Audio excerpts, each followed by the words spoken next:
മകളുടെ വിവാഹത്തിന് ധനസഹായം തേടി ഒരു മാതാവ്. നാവായിക്കുളം ഗ്രാമപഞ്ചായത്ത് 22-ാം വാർഡിൽ താമസിക്കുന്ന റംല ബീവിയാണ് മകളുടെ വിവാഹത്തിന് കാരുണ്യമതികളുടെ കനിവ് തേടുന്നത്.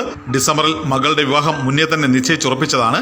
എന്നാൽ കല്യാണ ചിലവിനുള്ള തുക കണ്ടെത്താൻ ഈ ഉമ്മയ്ക്ക് ഇതുവരെ ആയിട്ടില്ല. എനിക്ക് യാതൊരു നിവർത്തിയില്ല. അതിൽ ഒരാളിനെ ഞാൻ കെട്ടിച്ച്, ഇനി ഒരാളും കൂടെ ഉണ്ട് എനിക്ക് കെട്ടിക്കാൻ. ഒരു നിവർത്തിയില്ല കെട്ടിക്കാൻ. എന്തെങ്കിലും ഒരു സഹായം നിങ്ങളെനിക്ക് ചെയ്യണം.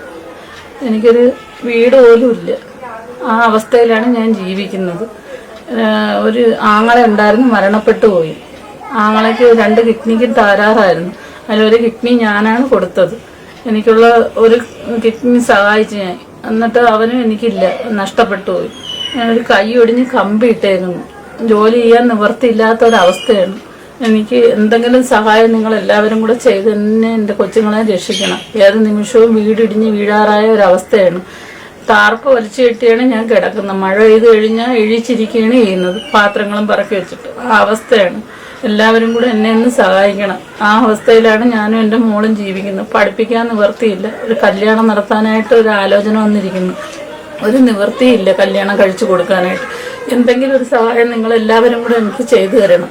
ഒരു പോംവഴി പോലും റംലയ്ക്ക് മുന്നിൽ തെളിഞ്ഞിട്ടില്ല എന്ന് തന്നെ പറയാം.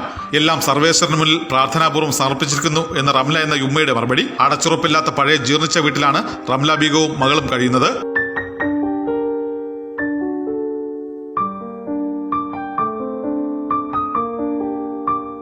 ഭർത്താവ് മരണപ്പെട്ട ശേഷം വൃക്കരോഗിയായ സഹോദരന്റെ സംരക്ഷണയിൽ കഴിയുന്ന ഇവർ ഏകാശ്രയമായ സഹോദരന് ഒരു വൃക്ക പകുത്തു നൽകി.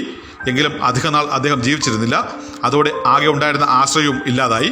ശസ്ത്രക്രിയയ്ക്ക് വിധേയമായതിനാൽ ഇപ്പോൾ ഭാരപ്പെട്ട ജോലികളൊന്നും ചെയ്യാൻ കഴിയാത്ത അവസ്ഥയിലാണിവർ. മകളുടെ വിവാഹത്തിന് വസ്ത്രവും ഒരു തരി പൊന്നുമണിഞ്ഞ് കാണാനായി കാത്തിരിക്കുന്ന ഈ മാതാവിനെ സഹായിക്കാൻ നമുക്ക് കൈകോർക്കാം.